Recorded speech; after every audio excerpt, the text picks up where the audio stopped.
Get ready to hear the truth about America on a show that's not immune to the facts with your host, Dan Bongino. Folks, we're walking into a really dangerous place right now. We're in the enchanted forest of stupidity that liberals live in, right? And it's not just that they don't know anything, like they think the Trump campaign wasn't spied on, which is false. They were. They don't know about the Hunter Biden thing, which I'll show you in a poll. But what they know is wrong. Because woke idiots keep telling them that the definitions of things or what things mean or what they know is not what they know, and they mean new things now. What do I mean? There's a great article on legal insurrection. Be in the show notes. Bongino.com/newsletter is how you access our show notes. The newsletter is the same thing. You need to read this article about we're now diverging not only into a conservative knowledge universe and the liberal stupid universe, but two different languages as well. I'm not kidding. This legal insurrection piece talks about dictionary.com changing the definition of court packing to the Democrats' media version. Just changing it.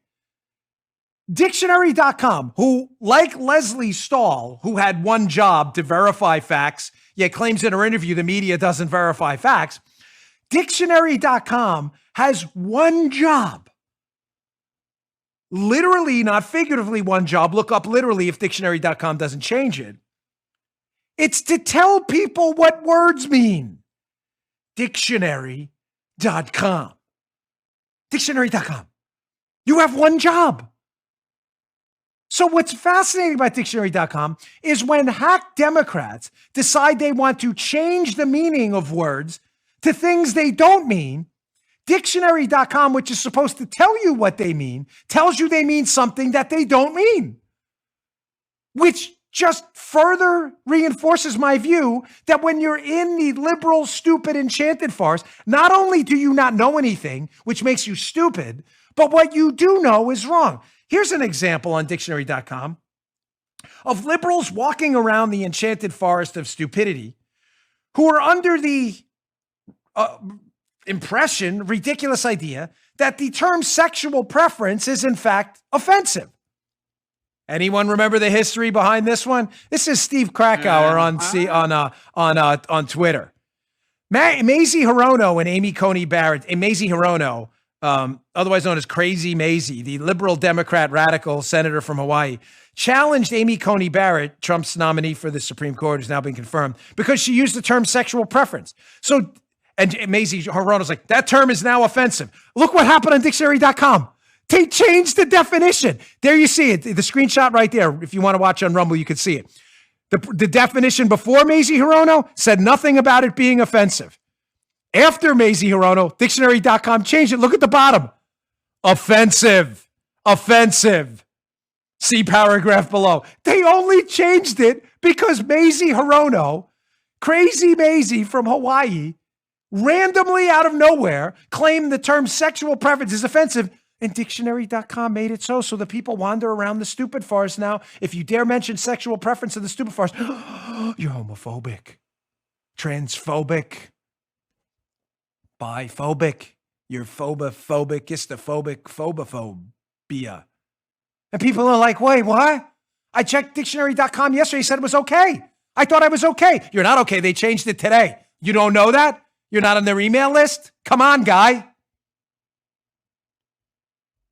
You may say, it's an interesting example. It gets worse. No. And then they outright, not only they reclassify words as offensive because Democrats give them their marching orders, dictionary.com, hilariously named dictionary.com. They should call it AlinskyActivism.com. Here they just outright change the word. Court packing. Here's more evidence. Screenshot here. Court packing. Here it was. This is from the Wayback Machine. Here is the actual definition of court packing with dictionary.com before the Democrats got involved. Court packing, an unsuccessful attempt by FDR in 1937 to appoint up to 6 additional justices to the Supreme Court, which had invalidated a number of his New Deal laws. Ladies and gentlemen, let's be crystal clear. This is not for liberals. Facts aren't your thing. This is for the sane people. That is always what court packing meant. Adding justices to the Supreme Court. That is always what it meant. It has never meant anything else. Well, liberals who wanted to support court packing and still do if Joe Biden wins, the term has a negative connotation because FDR was shut down from adding justices to the Supreme Court or court packing by who? By Democrats who said this is a bridge too far. This is radical. Democrats want a court pack now. Track me. So they know the term has a negative connotation. So what do? Go to your friends at dictionary.com. Who changed the definition? Court packing doesn't mean that now, Joe. Now it means the practice of changing the number or composition of judges on a court, or notice how they threw that in there, changing the number or composition, making it more favorable to particular goals or ideologies, and typically involving an increase in the number of seats on the court. Notice how they threw that in there. Not just that you would add justices, but keep the justices, but just change the composition. You mean like confirming Amy Coney Barrett? That now means court packing. Why? Because in the enchanted forest of stupidity liberals live in, dictionary.com tells them that court packing now no longer means adding justices. It just means replacing a justice now with a conservative one. They just made it up. It is the weaponization of language.